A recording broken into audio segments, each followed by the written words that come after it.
Welcome to Days of Roar, Detroit Tiger podcast, brought to you by the Detroit Free Press. My name is Mark Gorash. I am here with, working on his tan, post-Super Bowl, first day of Lakeland, spring training, beat writer Evan Petzold, looking already like he got at least 15 minutes of sun yesterday.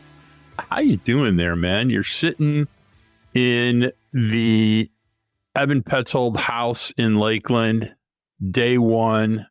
You took me outside on the video before we started. The birds were chirping. What's going on down there, dude? It's beautiful, man. It's everything that I could have asked for at this point in the year. I mean, look, when it's February 12th and you walk outside and it's 75 degrees with just a little bit of a breeze to make you feel good, I mean, you're going to enjoy it. And yeah, first day at the spring training facility was earlier today. It was a super light day for the Tigers on Monday. So basically pitchers and catchers, they don't officially have their first workout until Wednesday, but a lot of those guys are already there. There's also a lot of position players that are bouncing around too, but first full squad workout isn't even until next Monday. So that's the mandatory report date for guys like Spencer Torkelson and Kerry Carpenter and Riley Green and Javier Baez and Andy Ibanez, right? Like, go down the list. That's when they have to be there, is by next Monday. Now, this Wednesday is pitchers and catchers, but like I said, there's a ton of guys that are already there. Riley Green, for example, I mean, he's been at the spring training facility 3 times a week working on his hitting and doing some stuff here coming back from the elbow surgery that he had. Javier Baez reported early, which was a surprise to me and I think a really big sign and something that could be really huge for him. Tarek Skubal, he's already in camp. You know, he was here a week ago and he didn't have to report until the first full squad workout on Wednesday, like I said. So none of this stuff is really mandatory right now, but, you know, yes, there is a lot going on. AJ Hinch is here. Chris Fetter is here. You know, baseball is here. It's back. You know, see, the football season is over, Mark. Like, it is time for baseball. Lakeland is beautiful. The Tigers facility is awesome. There's always a great feeling when you walk up the first time. It just feels like a new year and you get that smell and it just, oh my gosh, it just feels so pure. And I love it. I love everything about it. Day one in the books. Well, it should be a really good week. It's always fun when you go start covering a team and you're not ingrained into knowing that your team's going to lose 95 games. We did that for a long time.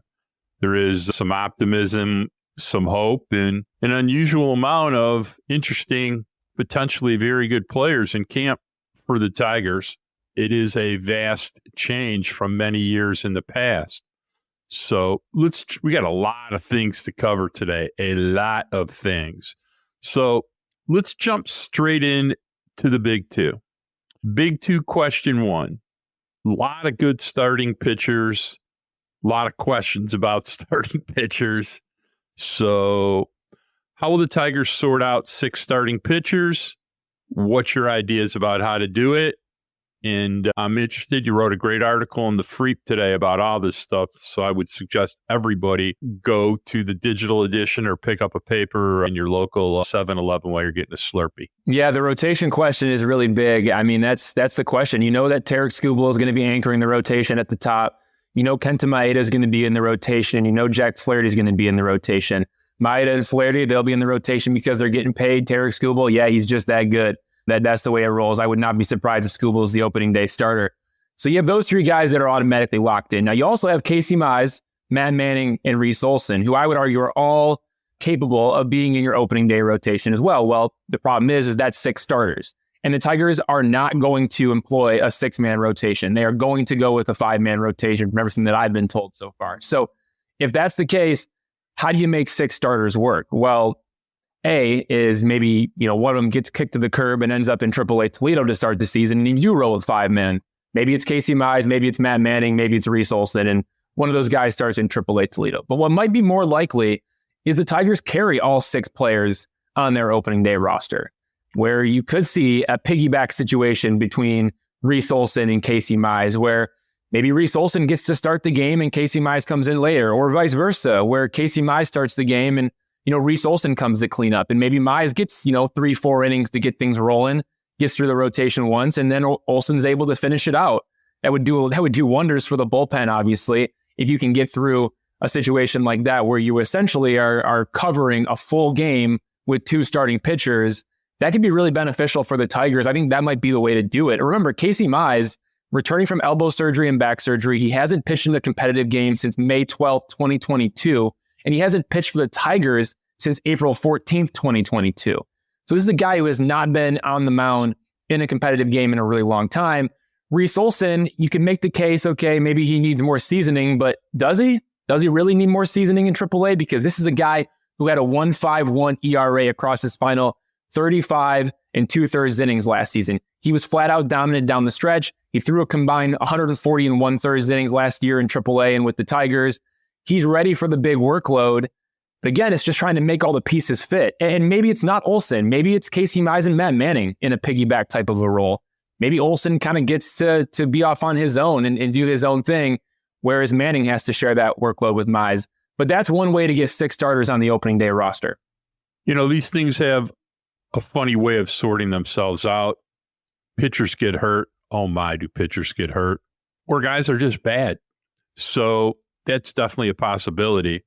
I think the idea of piggybacking Mize with somebody is probably a pretty good, and at least initially, if we were to handicap what will go on, that's the favorite of how to resolve the problem. And then after that, between injury and performance, the 5 starters will sort themselves out. And as you said, 3 of them are a virtual lock to begin, But at the same time, who's been hurt quite a few times in the last few years that we're not really discussing that too much, besides, of course, Matt Manning, and hopefully they give him a metal plate in one of those cleats this year so he can not injure his foot on comebackers to the mound. But Jack Flaherty's been hurt quite a few times. So I think when we discuss possible resolutions to the overcrowded rotation, the possibility that Jack Flaherty could get hurt is definitely in the mix as one of the answers. It's not just Flaherty either, though. It's Tarek Skubal's been hurt. Kenta Maeda has been hurt. Casey Mize has been hurt. So a lot of these guys have been injured. So you're right. Like you got to survive spring training with all 6 starters intact to have a 6-starter issue at the end of camp. So we have a long ways to go, but it still is something to monitor as we move along. Yeah, I'm not discussing any Tarek Skubal injuries now. That's just way too much karma introduction for my taste. All right. Question 2, the big 2. What is the one player move that you wish the Tigers had made this offseason? I'm not going to spend too much time on this because I think that the Tigers made the moves that they made for reasons that they made them. But the Tigers were in talks with Luis Severino at one point, and I thought that Luis Severino and the Tigers would have been a great fit. Luis Severino obviously, did not sign with the Tigers. He signed with the New York Mets. He had a relationship there with the new coach in the Big Apple. And so he goes there. I thought the Tigers would have been a great fit for him. Luis Severino was interested in the Tigers as well. So there was mutual interest both ways. I like Severino's fastball. I like all the upside that he presents. And it sure seemed like the Tigers were in on him. And then he moved to the Mets and he said, okay, I'm going to sign with the Mets. And then the Tigers pivoted and went to Jack Flaherty.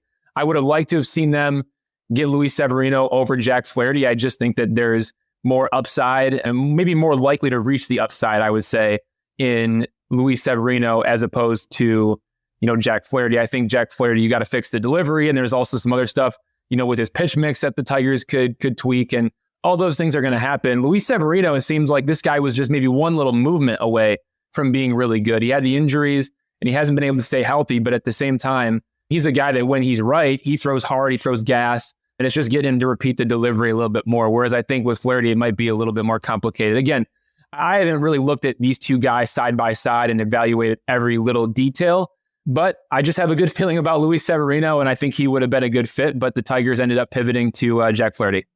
Well, I think, what I wanted to do is pretty well known. It's hard for me to nitpick what they did, but obviously unsigned JD Martinez, still unsigned JD Martinez, topped my list of hitters that I would have liked to seen them add. They added Mark Canha right off the jump, really quick. Adds a little more flexibility because he can play outfield. I think JDM can play outfield still. He just can't play it very well and probably immediately gets injured if he does. but I think he would have brought a lot to the mix. Aside from that, we're kind of nitpicking. It's hard. We had a funny talk, you and I, about Matt Chapman this week, and it's ironic, but even if they could sign Matt Chapman to a 1-year deal, and there's zero chance that Matt Chapman is getting signed to a 1-year deal, but if you could sign him, would you sign him? And we debated that idea and weren't necessarily a hard yes on that answer, were we? I mean, I think it's tough to really, pinpoint that when it's not even like a realistic possibility. Like, it's hard to be able to say, oh yeah, like that would definitely be the perfect move when that move seemingly isn't on the table right now. But yeah, Matt Chapman still hasn't signed. Like, day one of spring training, like it's here for a lot of teams. And, things are starting to happen now and guys need to find homes. And so, look, if like the market completely crashes for some reason on Matt Chapman and he's sitting there saying, you know what, I'll take a 1-year deal with a high AAV, right? Like a high value 1-year deal and re-enter the market next year. I got to play a little bit better. We all know Matt Chapman wasn't great down the stretch last season in the second half, really, for the Toronto Blue Jays. Would it be smart for the Tigers to jump on that or at least consider that? I think so. I mean, if you're able to get him for 1 year, $24 million, like, maybe he's good and you can flip him. If not, it's kind of a risky move, but at the same time, it's only 1 year commitment. Like, that would make a lot of sense. But at the same time, like, I don't really think that that's on the table for them right now. And nor do I think that's what Matt Chapman is looking for, right? I mean, he's with Scott Boras. Scott Boras wants to get his guy paid. And, things with Scott Boras usually end up working out more often than not. So we'll see what happens with Chapman. But yeah, I mean, we were a little bit back and forth on it. Yeah, and I just want to remind people, and you and I did a little exercise about it. We may have tweeted about it.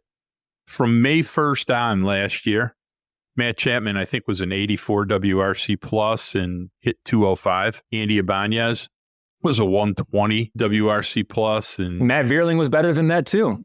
Correct. So the idea that, free agents always provide a massive upgrade to you, it's not always true. They may have a bigger name, doesn't mean they're necessarily a better player. The other part of this is, and we will mention this between now and August 1st, at least I will, at least 60 or 70 more times. I'm hoping that, the Tigers at least are in the mix, maybe to either acquire or be postured to acquire a player of the caliber of Alex Bregman to play third next year. You also have a minor leaguer that they're in love with in Jace Young. So I think they have an idea what they want to do at third base, and I think it'll pretty much work itself out. But there's alternatives. I want to talk about Justice Bigbie, but I want to talk about him after a break. We'll be back.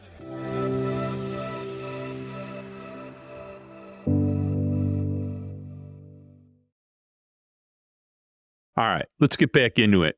Good time to talk about Justice Bigbie and maybe some surprises we might see in spring training. Justice Bigbie, pop-up prospect, very much like Kerry Bonds Carpenter, had just a ridiculous year last year. I think his overall batting average for the entire season was over 340 in the Tiger system last year. Kind of came out of nowhere. Former first baseman, now right fielder. Made it all the way to the Fall League. Should start the year at AAA. Does hit the ball almost exclusively the opposite way. He's a right-hand hitter. Hits the ball to right field. But visited Richard Shank before his big breakout season. So tell me what you know about that. Yeah, I'm not going to get into it too much right now. I mean, I got to save some of that stuff for the story. But yeah, no, Justice Bigbie is a guy who I think could be a real player in the big league. Somebody who has shown his ability to hit. I think he has to continue to do it and show that he can do it year in, year out. I mean, now he's going to get a chance to go back to AAA Toledo. He's going to be in big league camp for the first time. Those are all, great milestones for a guy who nobody was really talking about, as recently as a year ago this time. Nobody was talking about Justice Bigbie. And then he comes out of nowhere. He jumps 3 levels. He goes to the Fall League, holds his own there, looks pretty good. This is a guy that I'm excited about. He's somebody who, for an idea of, who he is and what he's about, he spends a lot of time with Michael Kadire, who played a lot of years in the big leagues. Michael Kadire has a facility that he kind of keeps open for, some local players in the area. And so Justice Bigbie has been able to pick the brain of Michael Kadire on like all things mental hitting, right? Like I talked to Michael Kadire. Kadire said, hey, look, I'm not his swing coach or anything like that. We just talk about the game. We talk about the game, what to expect, what it's going to be like. I gave him advice about big league camp. I told him, go talk to Torg, go talk to Green, talk to Carpenter, hang out with those guys. Like don't just stick to your minor league guys. Don't be afraid to go branch out. Ask questions. Like he's able to hear those kind of things from a guy like Michael Kadire, which I think is huge. And then you add the element that this guy can already hit, and he's been pretty darn good at hitting. Yeah, sky's the limit for Justice Bigbie. Like the Tigers have a lot of outfielders. There's a lot of guys in that mix. It's going to be hard to get opportunities. But if you keep hitting, spots open up. If you're hitting over 300, it sure seems to work out that way, that opportunities are come up at the highest level. So he's a guy who I think can get there. I'm excited to see him against this higher caliber of competition in spring training. Yeah, Michael Kadire. I almost had a neck twitch, and I just start thinking about those Twins teams that were super aggravating. Michael Kadire could play some baseball, baby. He could swing the bat. Let's talk about the crowded outfield. A lot of outfielders.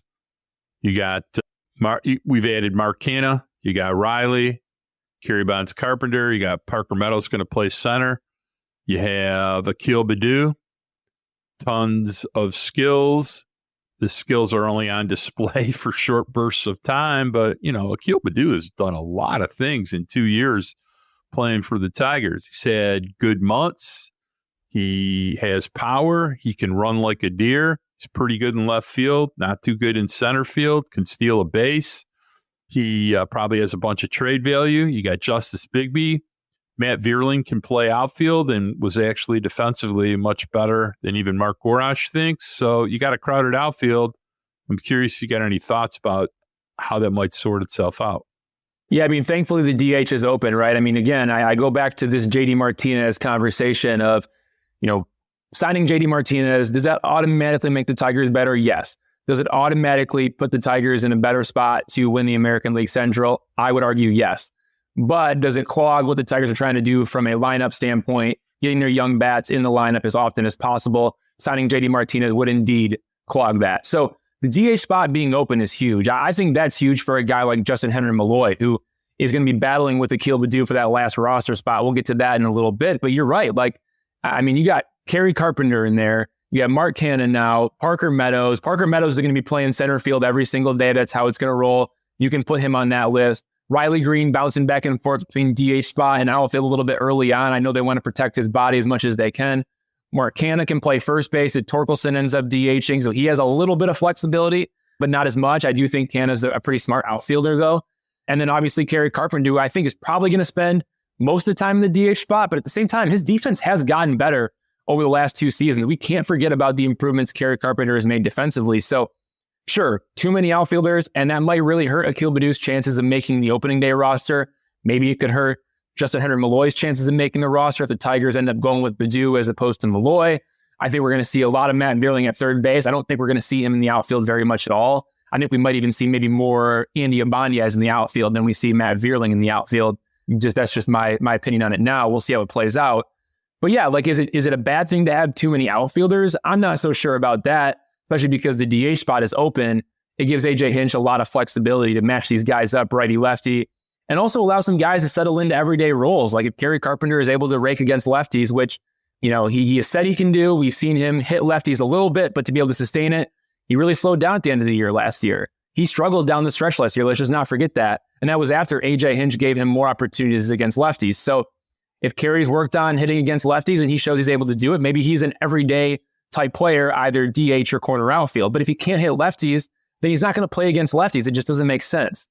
And now the Tigers can spread things out a little bit more amongst all those outfielders. I think it's a good thing, although I know Malloy and Baddoo probably argue that it's not a good thing. I think from the outside looking in, there's no such thing as too much depth here with these guys. I mean, these are all guys who can play too, which I think is important.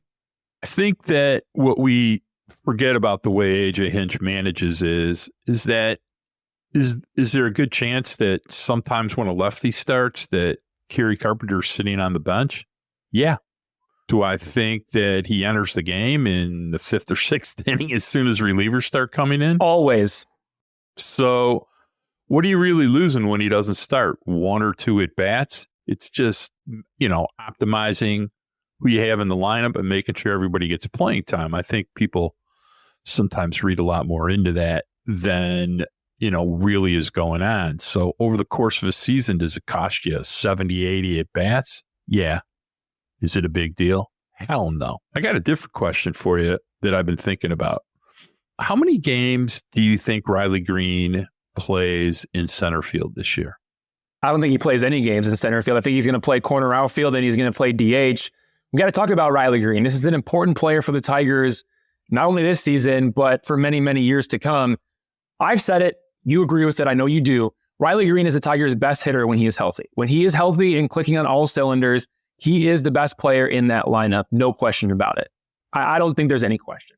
And he has to stay healthy. That's the thing. And the Tigers aren't going to put him in center field. They want him in the corners. They made that move, A, because of Parker Meadows, but B, because they know that by moving Riley to the corner, they're going to be able to protect his body. Now, they move him to the corner and he has a diving catch and ends up needing Tommy John surgery on his non-throwing elbow. The chances of that happening, obviously, that's not going to happen again. You have to say Riley Green can't be that unlucky. But the fact of the matter is Riley Green is a guy who is going to play the corner. He's going to be a DH. He's bulked up this offseason. He's added 10 pounds. So he's done some things with his body to strengthen himself, insulate him a little bit to prevent from future injuries. As long as he can stay on the field, working in a corner outfield / DH role, and I think eventually as the health continues to come back and he shows that he's able to progress, again, it's non-throwing elbow. So there really isn't a big concern, but you don't want him diving after balls like crazy, still kind of recovering from the non-throwing elbow Tommy John surgery. At some point in the season, he probably sheds the DH role a little bit more and is just like an everyday outfielder. But to start, let's be careful with him. Let's do the corner outfield DH thing for now. And I don't think he touches center field. Do you? Not an inning. I brought that up because for those out there that like to listen and speculate, Riley Green's not playing center field anymore. The only way that it would even be discussed is if Parker Meadows got hurt, they might discuss it. If it was an everyday thing, they may discuss it. I don't think they'd prefer it, but they'd discuss it.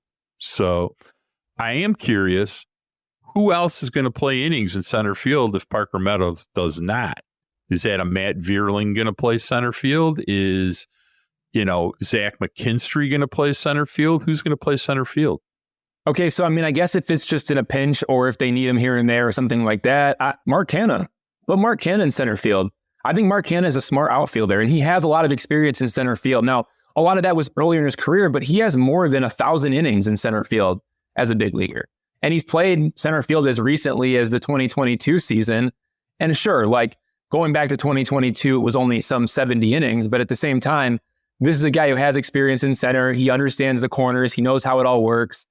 I think if you needed a guy in a pinch, that would make a lot of sense to me. And then if you really needed another one, and if Badu's not on your roster, I don't think you really want him out there anyway. Matt Vierling, maybe, but I think they like him at third base. And if he's going to be playing a majority of third base and you needed somebody for, a few innings in center field, I don't know if he's really the best option at that point if he's just, playing third base all season. So, my vote there, I'm going to give that to Mark Canha. I think Mark Canha would be the center fielder if Parker Meadows either A, goes down with an injury and needs 10 days, or if he's just not in the lineup that day, that'd be my guy.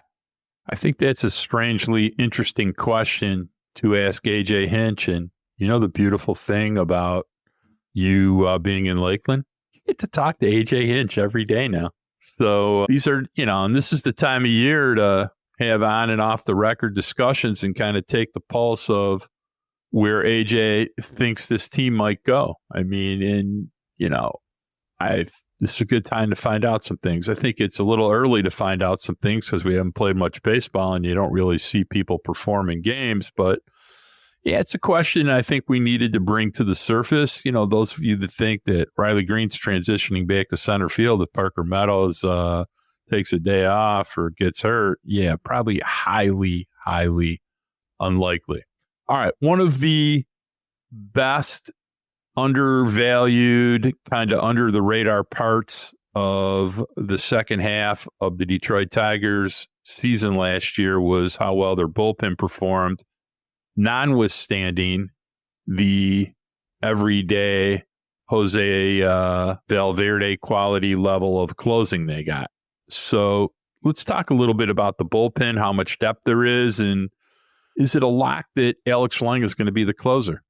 I think we start there and we say absolutely not. I mean, Alex Lang picked up 26 saves and 32 opportunities as the Tigers closer last season. He was the guy through and through. There was a stretch there where the Tigers removed him from the closer role, but then he was able to get that back. But again, like in his final 43 appearances, the final 43 times he took the mound, a 5.18 ERA with a terrible 17.6% walk rate. You can't have that many walks. And look, if he's cleaned it up, I think Alex Lang is a closer. If Alex Lang has cleaned up the walks, he is a closer, no doubt about it. He misses bats like nobody's business. He's great.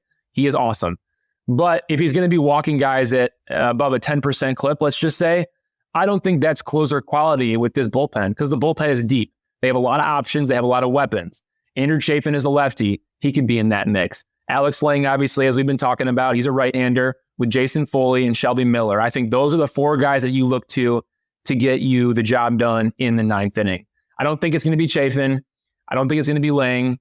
Foley, I think he still has a little bit of an issue with left-handed hitters that he has to solve, and he's adding a four-seamer into his mix to try to help him with that, but we'll get more on that later. But yeah, like the thing is I don't really know who closes games or who has closer quality stuff. Jason Foley, I love that he doesn't walk anybody, but Alex Lang walks guys, and Andrew Chafin, I'm just not so sure about him in that role. I think, when he's hot, he can handle that for sure. But, he went through a rough stretch last year. Maybe the guy that we need to be talking about is Shelby Miller. Like Shelby Miller signed a 1-year, $3.25 million contract. So he doesn't cost very much. He's got a club option attached to that, but maybe he emerges as a closer because of his platoon neutral fastball splitter combination. Like this guy had a 1.71 ERA with 19 walks and 42 strikeouts in 36 games for the Los Angeles Dodgers last season. He had one save and one opportunity. Scott Harris said that he thinks that Shelby Miller could pitch at the very back end of the bullpen. Maybe that's the case. Maybe Shelby Miller could be the closer. Do you think I'm crazy to say that? Yes.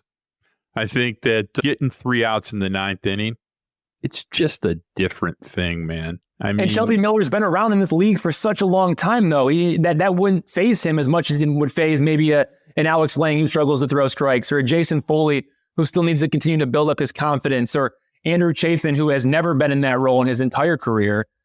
And I know Shelby Miller hasn't either, but at the same time, he's been around for a really long time. He's seen a lot of things. I don't know. I like it. I think there's a lot of good things about the Shelby Miller signing. It's got a lot of upside to it. Love the split. Love the transition from being essentially what had become a journeyman starter to becoming a very, very effective reliever for the Dodgers last year with the addition of the split. At the same time, those last 3 outs, it's a whole different ballgame getting those 3 outs in the ninth than it is getting 3 outs in the eighth. I mean, look, Jason Foley's as good an eighth inning reliever as there is in baseball. I mean, he just walks out there 65 times a year, and it's almost lockdown now. And the idea, we watched him throw the ninth a few times last year, and it just didn't look the same. It's a whole different ballgame having to get those last 3 outs.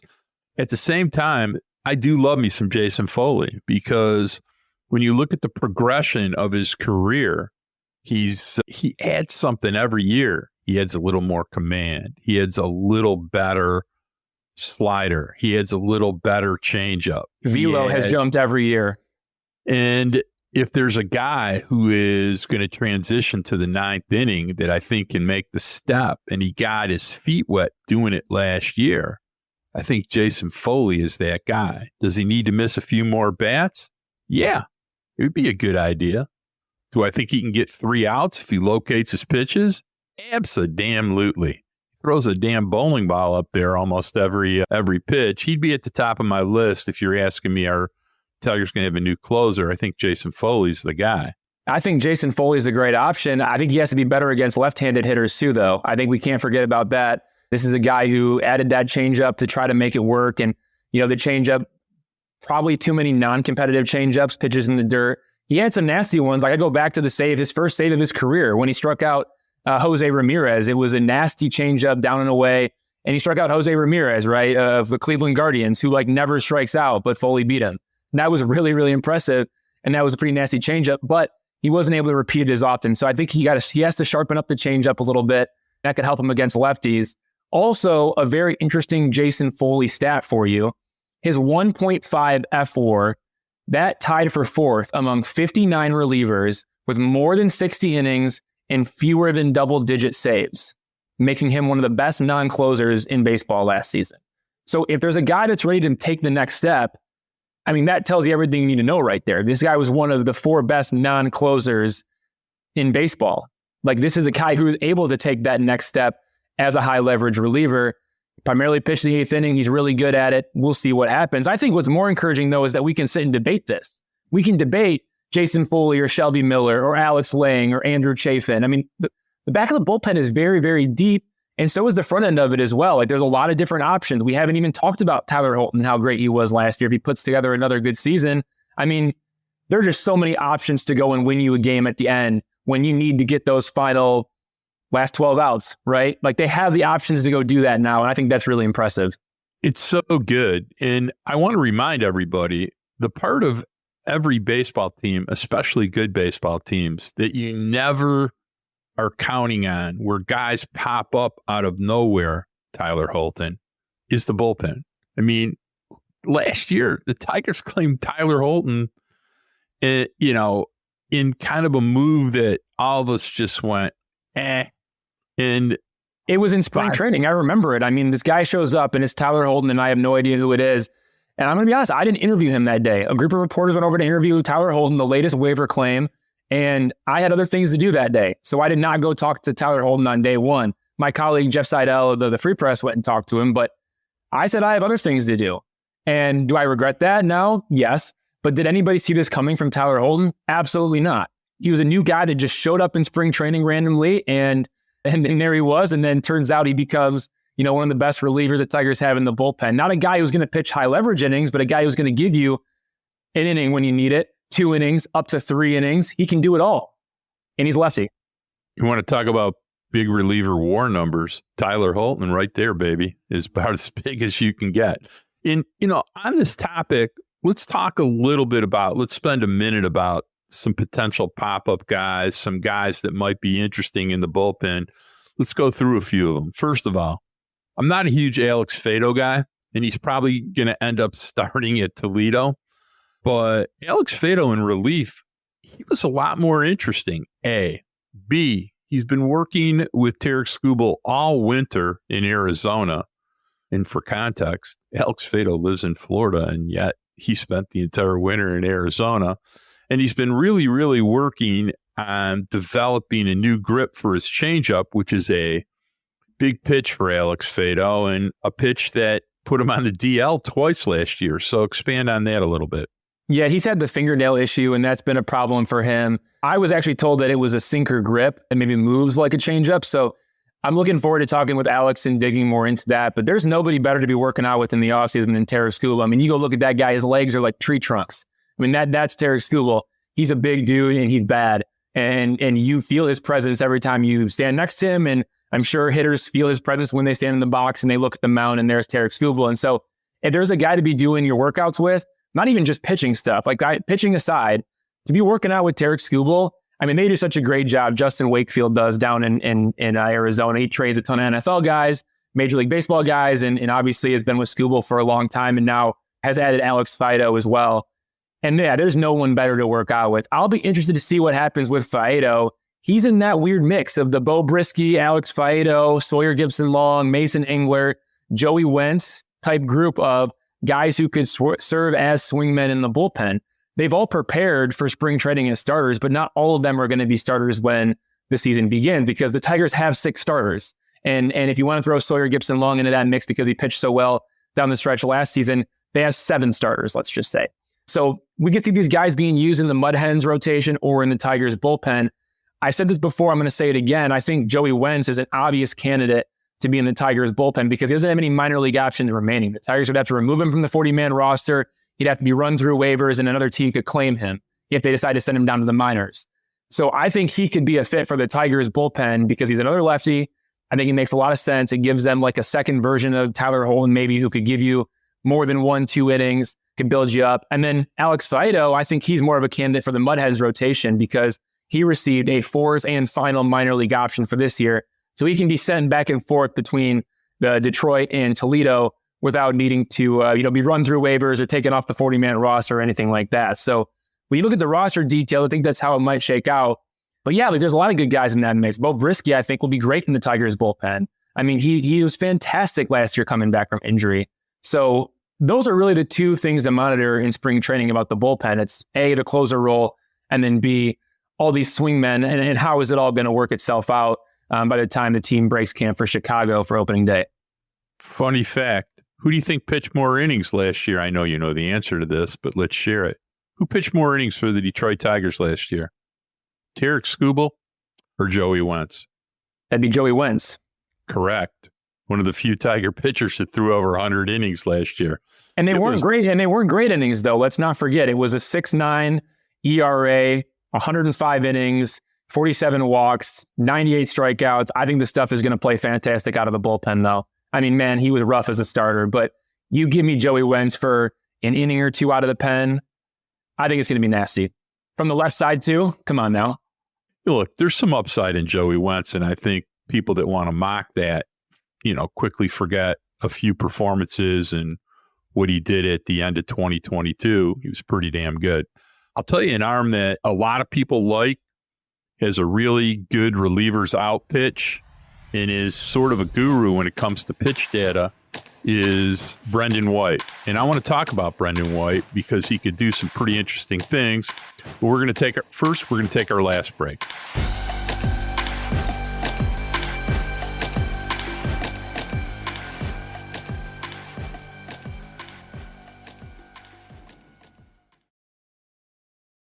All right, let's talk about Brendan White. I don't think people really know too much about him sometimes. Great slider, flashed pretty interesting stuff last year, flashed some pretty lack of command outings too. Was kind of a get your feet wet year. But, Brendan White is maybe... The Tigers have a lot of pitchers that are really, really interested in pitch data, tweaking their pitch mix, tweaking their pitch shapes. And one of the best at it and one of the most knowledgeable about it is Brendan White. Talk to us a little bit about that. Can that be a gift and a curse, you think? No. See, I think it is a gift and a curse because I think this is a guy who, if he tweaks too much, he ends up getting out of sync, out of whack, and the pitches aren't playing like they should be because he wants to try to get, as much spin efficiency out of each and every pitch. Let's just use that as an example, right? But Brendan White, when he's on and he's out there in compete mode and he's not worried about the exact pitch movement of everything that he throws, he's as good as you're going to get. I mean, he is somebody who has shown that he can perform well in the minor leagues. He did that coming up. There's question marks in terms of, can he do it at the big league level? Can he withstand it? I mean, he was a guy who had 50 strikeouts in 37 innings for AAA Toledo last season and 44 strikeouts in 40 innings for the Tigers last year when he performed. He's a guy who was able to take his old friend Colton Ingram, who the Tigers just claimed off waivers from the Los Angeles Angels. He actually helped him increase his fastball velocity from like 92 to 95, max velocity on the fastball. They did that together during the COVID-19 pandemic because Brendan White taught him how to fix his delivery. So yes, Brendan White is a genius. He knows all things pitching, super smart guy, somebody that I think when he's going right and he knows exactly what he needs to get out of himself and he's able to lock that in, I think is really good because he's always going to be able to go back and find it. He could have a rough outing and he always knows how to go back and find what he needs to do well. Whereas right now, I'm not so sure. I think it's a lot of tinkering. And I think that when you tinker too much, you can run into problems, especially in season. So I'll be interested to see where he's at in spring training because I know that last year he was trying to make a lot of changes and do a lot of different things with his pitches, throughout the season. And I think it ran him into a little bit of trouble. I think he's got a lot of upside. You never know when a guy's going to find it and, add that small, tiny level of consistency that is the biggest difference between being, the seventh reliever and being the third reliever. Brendan White has the slider and the stuff to really be a good reliever in the major leagues, and a lot of upside there. We're not even discussing Bo Brisky, who at times is really, really good. I'm kind of weirdly curious if, even if Bo flashes a little bit of a slider and Bo's slider is like Jeremy Bonderman's changeup. Every year we like to talk about it, and every year it never really is very good. But it wouldn't shock me if Brisky ends up at Toledo either being the closer or back in the rotation, one of those two things, or he could be in the pen. I think that's most likely. You think that's most likely? Expand on when you have an arm like that, I don't think you just stash him in Toledo one way or the other. I do think, though, if the slider is real, and again, it's been this long wait to see, is Bo Brisky ever going to have a really good slider? He worked on the slider again this offseason. Sure, if the slider really is that good, maybe I could see him, taking the spot in the Toledo rotation. That would make a little bit more sense to me. But if you're going to have him in the bullpen, he's too nasty. I think he's too nasty to go and put him in Toledo and waste his talents there. He's good enough to be in the Tigers bullpen, I think. Brendan White is a guy that I would love to see closing games for AAA Toledo, honestly. If he's able to get that final tick, I think that's a guy who could be a closer for you with the Mud Hens. Because again, like I mentioned, Brendan White, I love the stuff. I think he could be really, really good in the big leagues. I think he is that final tick away, and I do think that is just putting on compete mode sometimes. Putting out compete mode, not overthinking things, and just going out there and letting your stuff play, because Brendan White, the stuff is good enough. The stuff is good enough even without the extra little tinkering that sometimes maybe he thinks he needs to do. So I'll be interested to dig into more of that with Brendan White, and also excited to see Bo Brisky in that slider this spring.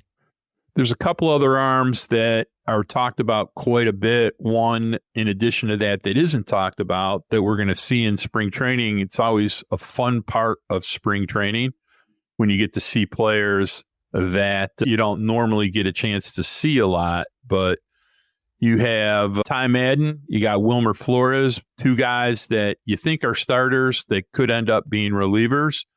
And you have a reliever that's really been nothing but great the last year and a half in the minor leagues, throws pretty hard, especially at the top of the zone, and that's Tyler Madison. So a name that people don't hear that much about is a guy we may or may not see at some point in time during, the summer, probably late summer. But there's some arms of interest down in the minor leagues.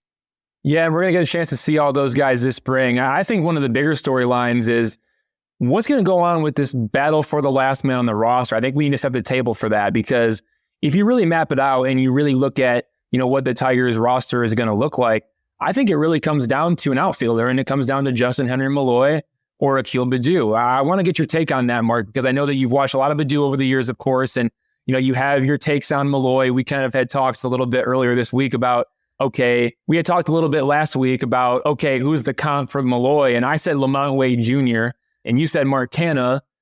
And if that's the comp, if Mark Canha is the comp, I think, Malloy is a slam dunk on the roster.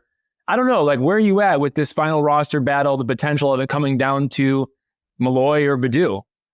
All right, well, let's put it into some type of perspective here. So on a percentage basis, what percentage of likelihood do you think Justin Henry Malloy is on the roster? I don't know. I really don't. That's I'm really wrestling with that, because I do think that Akil Baddoo, yes, he's getting paid, but he's great insurance in Toledo. At the same time, Malloy has something else to prove in Toledo. It's the defense that you could cause concern about, but at the same time, is Akil Baddoo that great on defense? No. Is Akil Baddoo going to steal you 20 bags in a season? He's not going to get enough opportunities to steal you 20 bags in a season.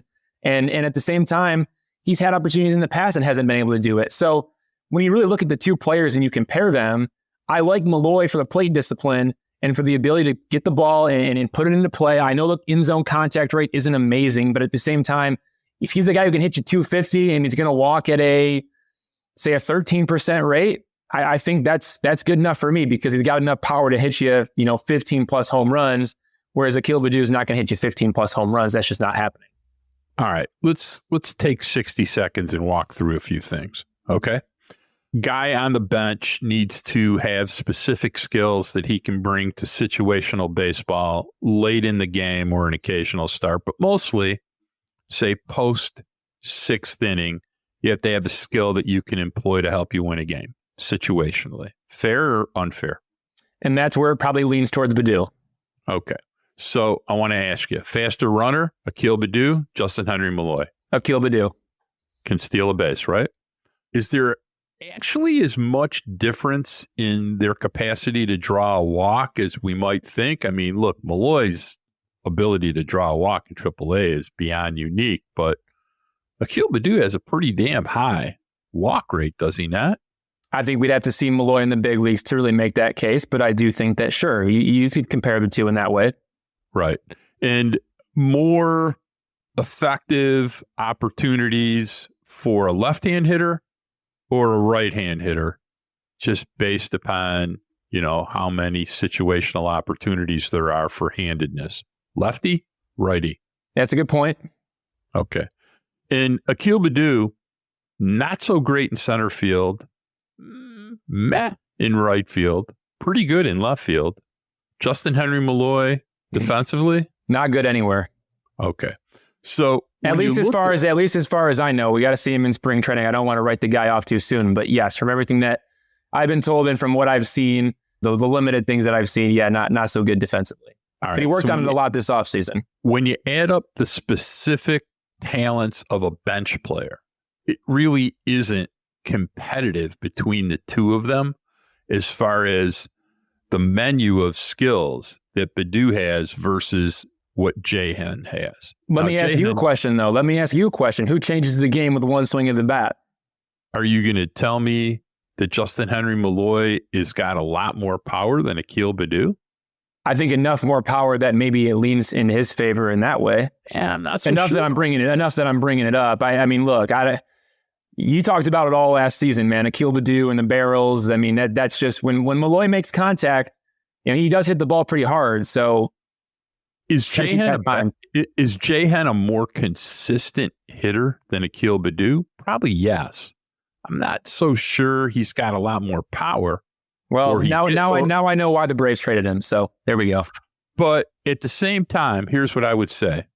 Weirdly, the better Akil Baddoo plays this spring, the more likely he does not start the season as a Tiger, because somebody else will see appreciable playing time for Akil Baddoo, and it'll be interesting to see if they can leverage that into some type of return. That's kind of how I feel about Akil Baddoo. So maybe. He does have minor league options remaining though too. So like if a guy like Kerry Carpenter were to get hurt and they needed to go and get somebody from Toledo, Baddoo would make a lot of sense for that, right? Because he has the minor league options remaining. He can bounce back and forth.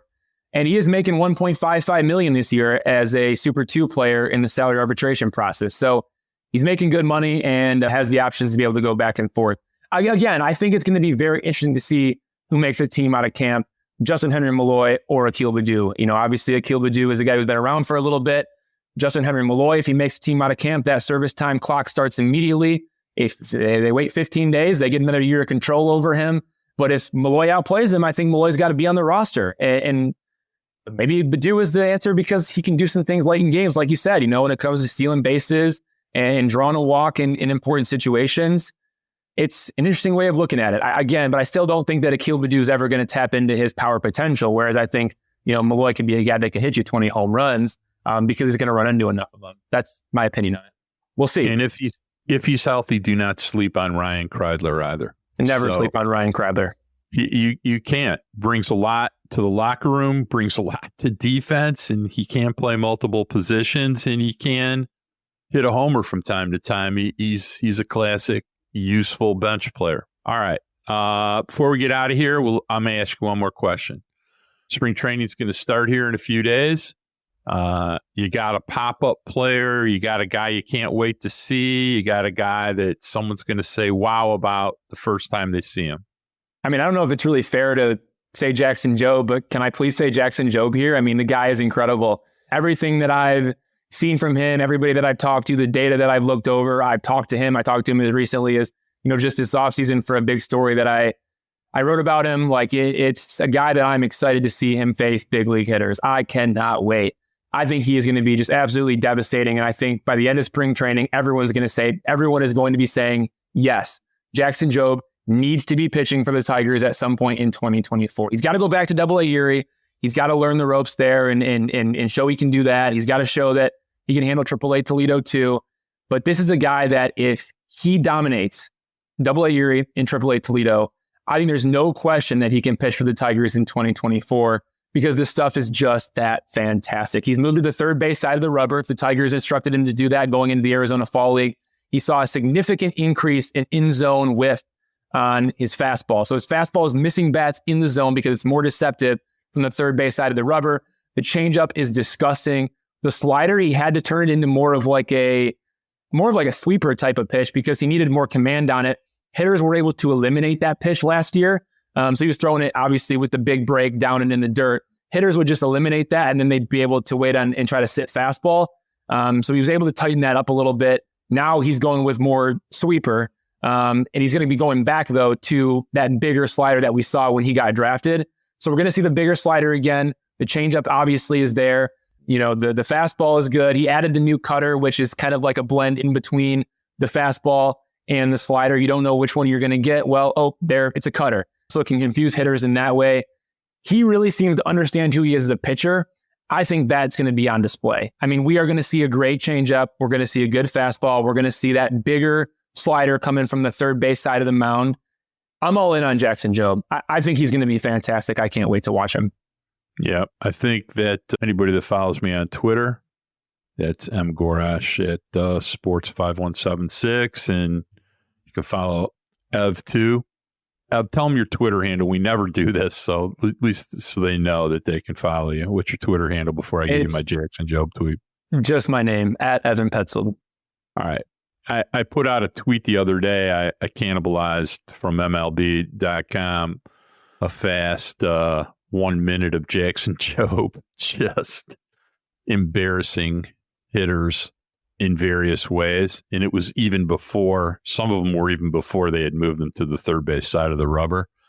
So my love of Jackson Jobe and what I think will happen with him is well known. I've been saying since November that I think that he'll be in the big leagues by 6-1. All right, it's time to get out of here. It's been a lot of fun talking about spring training. We're going to start seeing some baseball. We're going to start hearing some bats meeting balls and some gloves popping here this week. Ev already looks like he's starting to work on a tan. I have never looked as white as I have ever looked, in our video feed. So I want to remind everybody to please like, rate, share, and subscribe to wherever you listen to us, Apple, Spotify, etc. You can always find us embedded in every Evan Petzold article at freep.com. I'd like to thank our executive producers, Kirk Crawford and Anjanette Delgado, and the Free Press editor, Nicole Avery Nichols. Our man who always makes us look good, who we made work unnecessarily hard this week, our producer, Robin Chan. Love to my grandson, the spectacular Braden Michael Gorash, and shout out to Savannah Petzold. Till next week, peace.